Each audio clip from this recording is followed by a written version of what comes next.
Je rappelle que l'audience civile sera disjointe du procès pénal en raison du nombre très élevé de parties civiles, les familles des victimes, qui à ce jour sont au nombre de 40 000.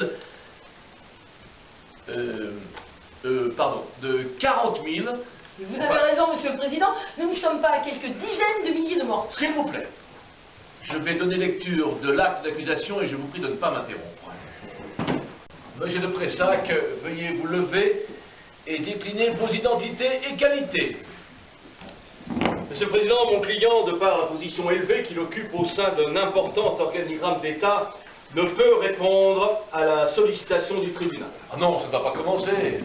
Mon client désire invoquer le secret défense. Je vous demande de décliner votre identité. Ce n'est tout de même pas secret défense, votre identité. Nom, prénom, date et lieu de naissance, profession. Mon client s'appelle de Pressac, prénom François, né à Autun le 6 janvier 1948. Il occupe la fonction de très haut commissaire à l'énergie nucléaire civile, poste 25 62 97 A' du tableau. Il faut d'abord préciser que c'est vraiment un travail collectif, que la démarche a été faite au départ par le collectif Sortir du nucléaire, que la préparation du travail a été aussi très collective, avec des militants, avec des consultants, pourrait-on dire, techniques qui nous ont aidés à concevoir les choses, par exemple le commandant de bord d'avion, des scientifiques. Voilà, il y a eu tout un collectif de gens qui ont été là au départ, à la genèse de la pièce. Et après, moi, je n'ai fait que mettre en forme théâtrale les choses. Mais au départ, c'est vraiment un travail collectif. Administrateur du commissariat à l'énergie atomique en 1951. De toute éternité au service de notre mère la France.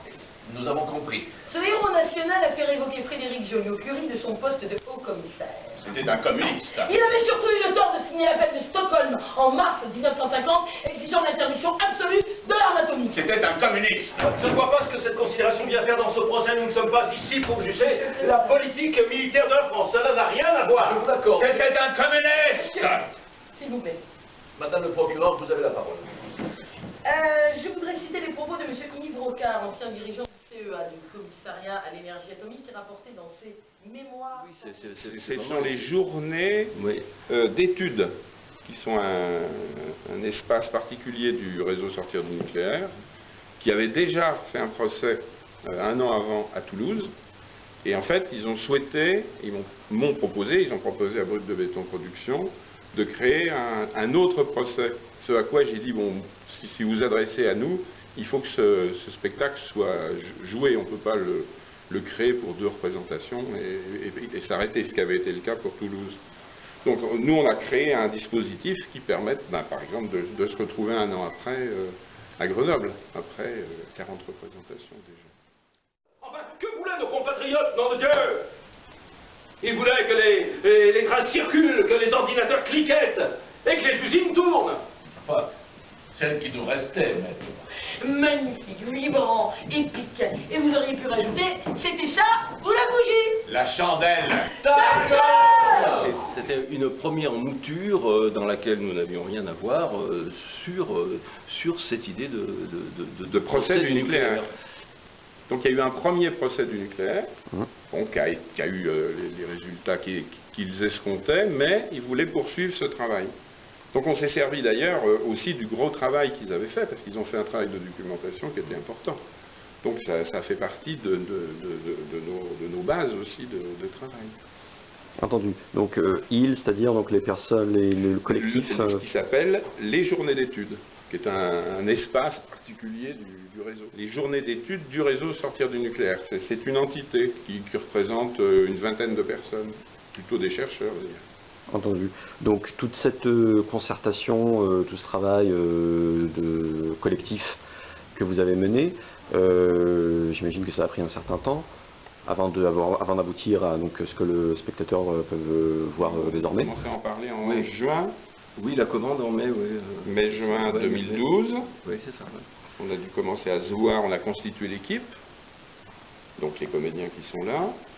Et puis, il y a eu une ou deux réunions chez Jean-Pierre Mine, Voilà, où il s'agissait de serrer les questions, puisque le sujet donc, est particulièrement vaste. Donc il fallait déterminer exactement de quoi on allait parler. Il fallait trouver le scénario. Donc c'est là que l'idée du crash d'avion sur une centrale nucléaire est arrivée. Et ensuite, à partir de là, bâtir de quoi est-ce qu'on parle. On parle d'une part des conséquences d'un tel accident, et puis parler aussi de pourquoi tout ça est arrivé, donc l'histoire du programme nucléaire civil français, et puis les conséquences, et puis les implications financières, puisqu'on a beaucoup parlé aussi des difficultés d'Areva, de tous ces aspects-là. Donc on a serré les problèmes, on a découpé en tranches le sujet en quelque sorte, avant l'écriture proprement dite des dialogues et de la mise en théâtre. Ce qui a permis aussi de rassembler les documentations, oui, et puis de consulter quand on avait des petites questions. Donc on avait tout un panel, disons, d'individus qu'on pouvait consulter, voilà, officiellement ou pas. Oui, par exemple, le récit de l'accident d'avion proprement dit, ça nous a été soufflé, même quasiment écrit, par un commandant de bord d'Airbus qui a mis les mots qu'il fallait pour que ça sonne juste, tout simplement. On n'aurait pas pu l'inventer, ça. Comment se passe un crash d'avion. Madame la procureure, maître, j'ai sous les yeux une citation du professeur Yamashita Shunichi, conseiller environnement et radioprotection de la préfecture de Fukushima. Je crois le moment venu de vous la livrer.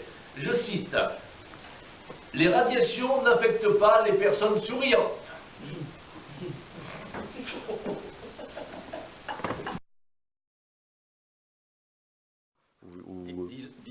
Disons que la demande, c'était vraiment de faire un procès. Donc un procès, après, un procès, c'est quoi? C'est un juge, un avocat et un avocat général, un procureur.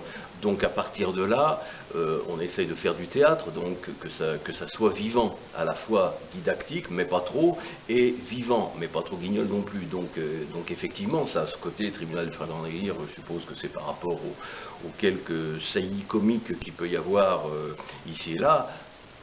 C'est pour évidemment faire passer le plus important, quoi, c'est-à-dire ce qu'on a la façon dont on a à interpeller le public, quoi. Donc effectivement, il y a des petites références pour ceux qui pourront les voir, oui, bien sûr. D'accord, mais c'était pas, vous voulez dire que c'était peut-être pas volontaire de votre part d'aller dans cette veine-là, ou ça s'est fait naturellement? Disons que moi j'aime bien par tempérament écrire des textes plutôt comiques, plutôt drôles, voilà, mais comiques dans ce que j'écris, donc c'est venu tout naturellement. Mais par contre, on n'a jamais pensé, c'est elle qui la première à parler du tribunal des flagrants délires. Nous, on n'en a jamais parlé avant.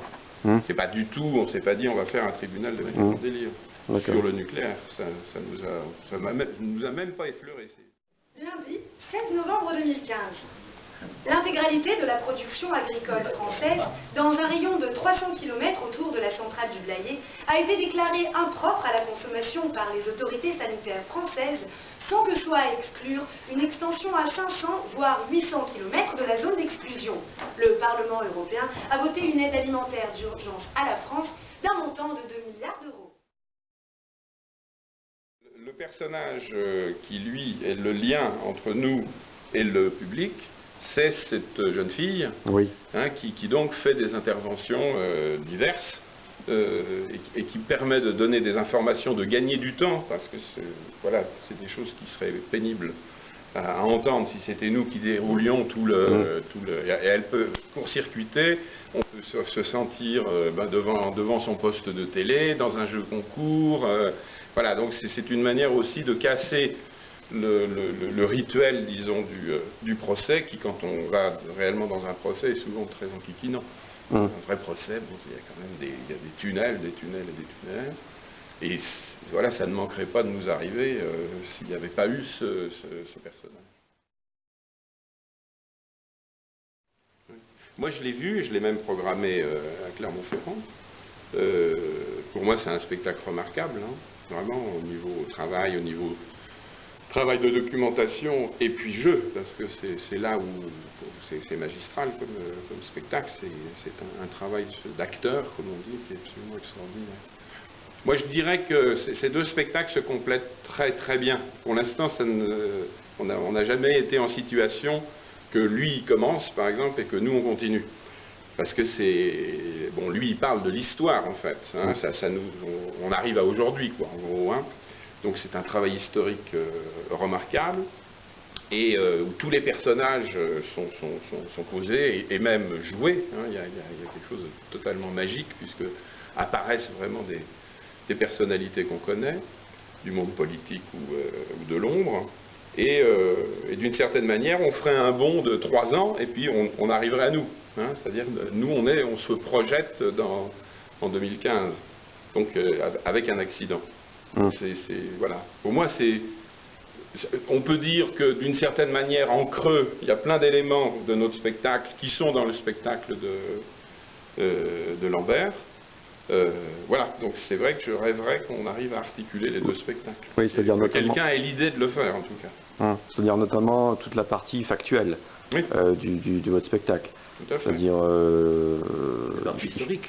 Voilà, les faits historiques. Nous, ce qu'on a vraiment apporté, c'est une fiction, une pure fiction de cet accident, puisque ça se déroule en 2015, en novembre 2015, donc dans un an et demi. C'est vraiment ce qu'on a apporté. Nous, voilà, on n'a pas voulu faire le récit, le récit de l'activité nucléaire, mais apporter cette fiction-là et essayer de penser une catastrophe nucléaire en France, qui, Dieu merci, n'est pas encore advenue chez nous.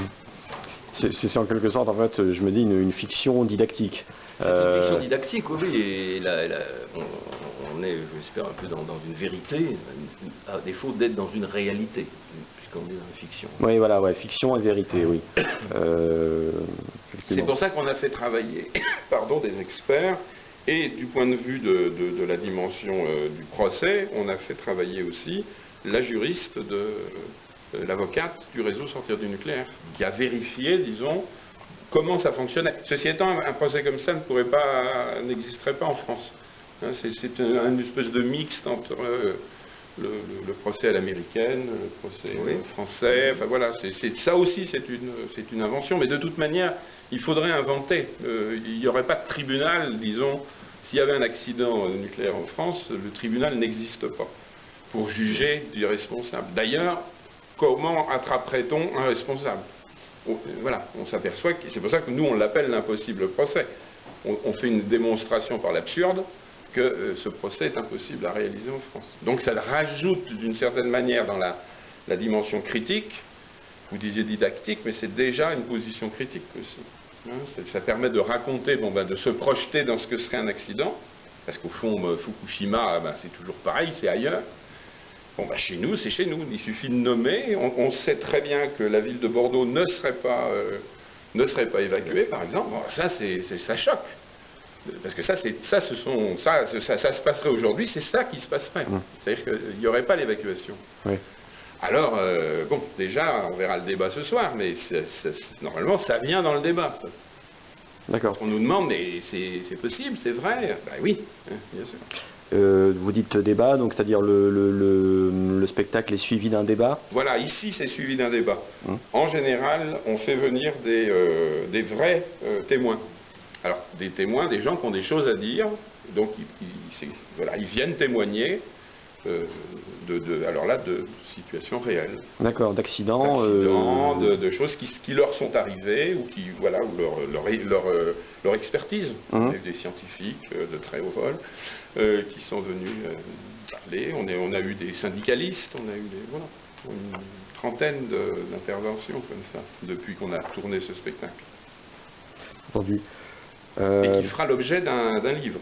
C'est important de le savoir. Nous, le texte du spectacle, plus quelques éléments de procès ayant déjà eu lieu, sont présentés dans ce livre, qui lui est sorti il y a 6 mois, 8 mois. Et un second livre sortira, on ne sait pas encore quand, probablement au printemps, au début de l'été, avec les témoignages des personnes qui sont intervenues pendant le spectacle, les 40 représentations qu'on a déjà faites. C'est une vieille compagnie qui doit avoir bien 25 ans de bons et loyaux services. voilà, qui est basé à Clermont-Ferrand, le siège social est à Clermont-Ferrand, et qui a pour, disons, philosophie de créer des spectacles 2-3 par an, et de les jouer autant que possible. C'est pour ça qu'on est des producteurs, c'est-à-dire même si le spectacle n'est pas acheté, on fait en sorte qu'il soit joué entre 15 et 20 fois au moins. Non, il y en a une depuis, enfin il y en a deux depuis, parce que celle-là elle a été créée il y a un an, il y a une grosse année. Il y en a un qui s'appelle L'Effacement, qui est un spectacle sur la grande vieillesse, et un spectacle qui s'appelle Quand même pas, et qui est joué par un collectif qui a été constitué au sein d'un hôpital psychiatrique.